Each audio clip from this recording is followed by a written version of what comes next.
Good morning everyone, I am Junar GFL, your Science 10 teacher in PHSFI.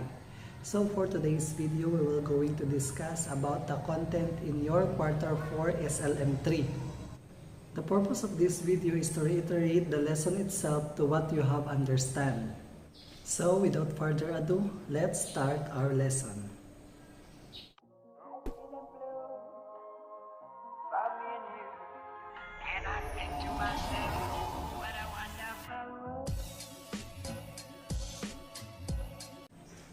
Our topic for this lesson is all about matter and interaction. You have learned from your previous years that matter is anything that occupies space and has mass. Now, in this lesson, we will dig deeper more about matter, specifically on how matter interact. Before we proceed to our main topic, let's have first a review about the changes of matter. What are the two types of changes of matter? Kindly write your answer in the comment section below.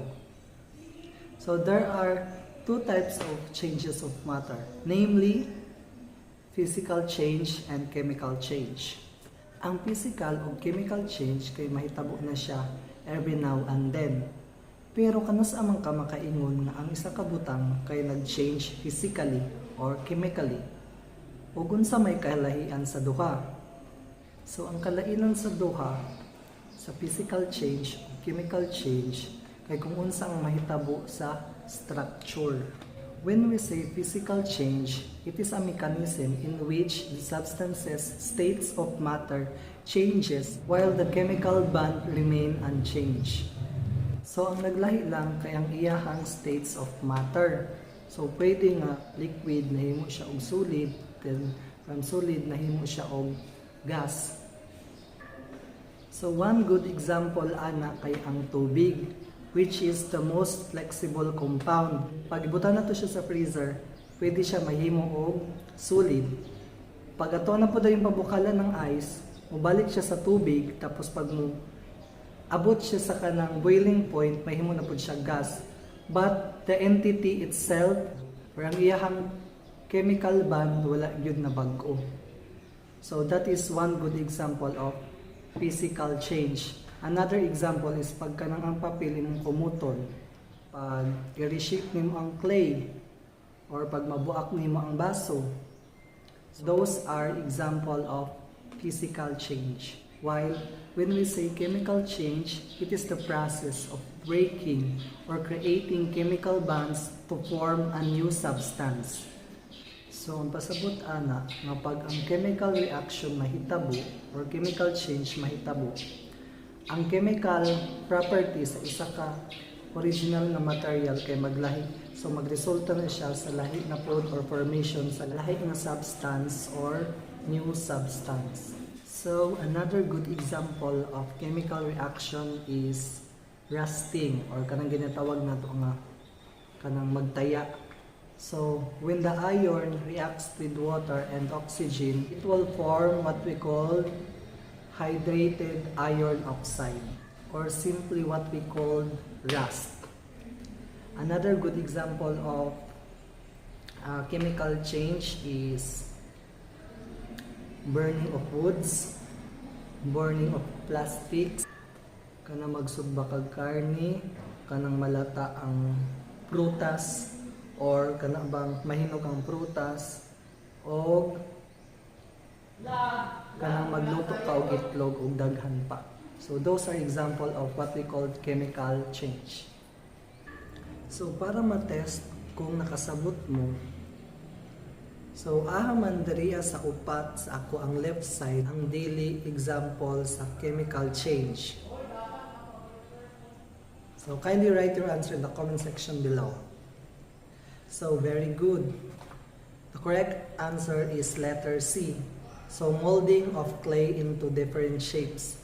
So, kana siya, considered na siya as physical change. Kay wala man nag-change ang iyahang entity or wala man nag-break ang iyahang molecules to form another substance. Nag-change lang iyahang form. So now that the topic about changes of matter have been refreshed in your mind, we will now move on to our main topic, which is all about chemical reaction. But first, let's have a brief discussion about the history of the law of conservation of mass, because law of conservation of mass is aligned with our main topic. The ancient Greeks first proposed the idea that the total amount of mass of the universe is constant. But it was in 1789 that Antoine Lavoisier elaborated the idea and described that the law of conservation of mass as a fundamental principle of the physics. So sa kana siya nga law, nag-ingon siya nga bisan unsa pa man nga chemical reaction or physical transformation ang mahitabo, ang mass is ma-conserve gyud or dili mag-change. Dili siya ma-create, dili pud siya ma-destroy, given that the reaction happens in an isolated system. So a specific example ana nga law is kaning nga illustration. So say for example, close gyud ni siya nga system. So karon nagbutang ko diri mga mothballs. So di ba ang mothballs from solid mahimo na siya og gas. So ang iyang kilo or iyang mass is 10 milligrams. So after sa reaction mahimo na siya og inaani ng dagway. Though wala na diri makita ang mga mothballs, pero na-conserve ra gihapon iyang mass given that ang iyang system kay close or na siya sa isolated na system. So inana ang pasabot na conservation of law ni Antoine Lavoisier. So in other words, the mass of the reactants will always be the same with the mass of the products. Now that you know the basic concept of the law of conservation of mass, we will now focus on our main topic, which is all about the chemical reaction. We have learned earlier that chemical reaction is the transformation of a chemical substances into new chemical substances by breaking or making of bonds between atoms. So another good example of this is this equation. So as what you can see, methane gas, natural gas, will react with oxygen gas in atmosphere will yield carbon dioxide and water vapor. So now we will identify here what are the components of the chemical reaction. So what are the two components of chemical reaction? Very good. The two components of chemical reactions are the reactants and the product.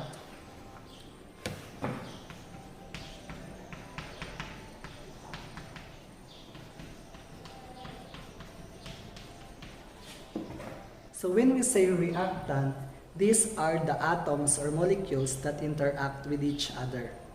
While products are atoms or molecules produced by the reaction. So diri gipakita nga wala gi atoms nga nadugang or wala kay nakita-an diri nga lahi pa sa carbon, oxygen ug hydrogen, ug wala po kay nakita ang na-destroy nga atom. Wala po kay nakita-an diri ang nawala nga carbon, oxygen ug hydrogen. Now that we know the basic concept of chemical reaction and the law of conservation of mass, we will now apply what we have learned. So how can we express the chemical reaction and follow the conservation of mass? So in this lesson, we will be discussing the writing and balancing of chemical reaction. So we can express the chemical reaction by writing a chemical equation, and we can follow the law of conservation of mass by balancing the chemical equation. So before we go through to our discussion, let us define first the chemical equation. Chemical equation is the symbolic representation of symbols and formula in the form of chemical reaction. So a chemical reaction gives expression to a chemical change. For example, one chemical property of hydrogen is that it can react with oxygen to create water. So pwede na natin siya ma-express sa pagsulat ani hydrogen reacts with oxygen to form water. But in writing and balancing chemical equation, we use some symbols. Specifically, these symbols in your right side. Study these symbols because it will help you to understand more in our lesson. So you can review it in page 3. So sa pagsulat na to ani, taas ra kayo ang atong pag-express. So now we can use some symbols. So we can write it briefly by writing hydrogen reacts with oxygen to produce water. So we change the word reacts with symbol plus, and we change the word form into arrow. Sa ikatulo na itong example diri dili lang dahil ingon nga ang symbol lang atong pwede i-change. So we can also change the substances into its chemical formula. So from hydrogen, we can rewrite it into H2 and oxygen into O2. And the water into H2O. So that is how we are going to write a chemical equation. This is just sort of review. In this equation, which is our product. So very good. Our product here is the water. And where is our reactants? Very good. Our reactants are hydrogen and oxygen. So we have learned that reactants are the substances that react with each other. So this is also called the initial substances. Usually it is written at the left side. And when we say products, these are the final substances in a chemical reaction. So usually it is written at the right side.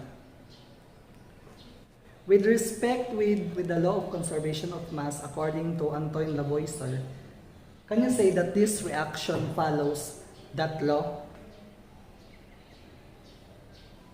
Yes, this reaction does not follow the law of conservation of mass. Why? It is because some atoms at the product side are destroyed.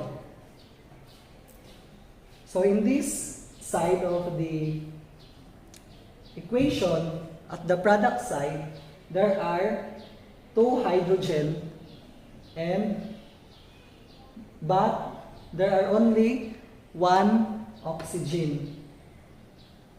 But in the reactant side, there are 2 hydrogen molecules and 2 molecules of oxygen. So how can we balance it, or how can we follow the law of conservation of mass? Now we can do the balancing of chemical equation. Since this chemical equation does not follow the law of conservation of mass, how can we balance it? So, pwede ba nato dungagan diri og subscript ang oxygen kay para ma-satisfy ang katong numbers po diri sa molecule sa reactant side? No, dili na siya pwede. We cannot change the individual substances because it is their characteristic, or ilahan na gyud na siya. Given na siya og constant. What we can do is to change the number of molecules. So we can now then write 2 here so that there will be 2 molecules of water. So the number 2 in front of the water molecule is what we call coefficient.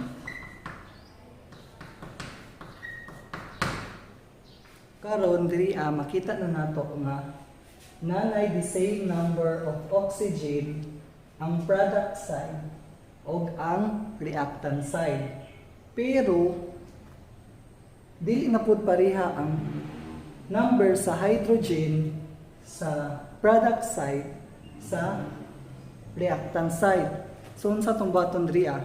So ma-assume na pud ta or mudungag na pud ta sa coefficient side diriya sa hydrogen gas og 2 kay para ma-satisfy nato ang numbers of atoms or numbers of hydrogen diriya sa product side. So diriya makita nato nga naanay 4 atoms of hydrogen sa reactant side ug nanapoy 2 atoms of oxygen sa reactant side gihapon. Diriya na pud sa product side naanay 2 times 2 4 ka atom sa hydrogen o nanapoy 2 times 1. Assuming na may 1 diriya sa subscript sa oxygen nanapoy 2 ka oxygen. So diriya na satisfy na nato ang numbers of atoms na nasa reactant side o sa product side og na-follow na nato ang ginatawag na law of conservation of mass. So this is how we are going to balance chemical equation. Now that you have learned about writing and balancing chemical equation, we will now going to answer this chemical equation. So this is just sort of review if you really have learned what we have discussed. So in this equation, what is our product? So our product is at the right side or the ammonia, NH3. And what is our reactants? So our reactants are nitrogen gas and hydrogen gas. So, is it balanced? Of course, it is not balanced. So, how we are going to balance this? So, first, let us count the numbers of atoms at the reactant side. So, there are 2 atoms of nitrogen and 2 atoms of hydrogen. At the product side, we have only 1 atom of nitrogen and 3 atoms of hydrogen.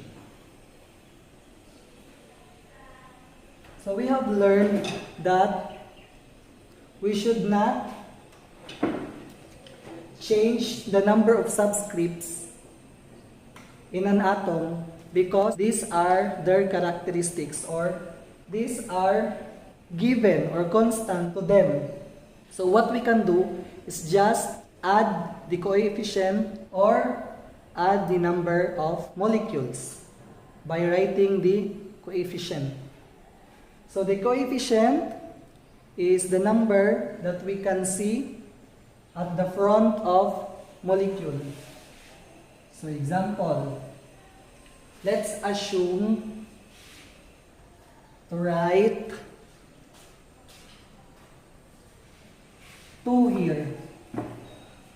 So in this equation, we can see now that there are 2 numbers of nitrogen.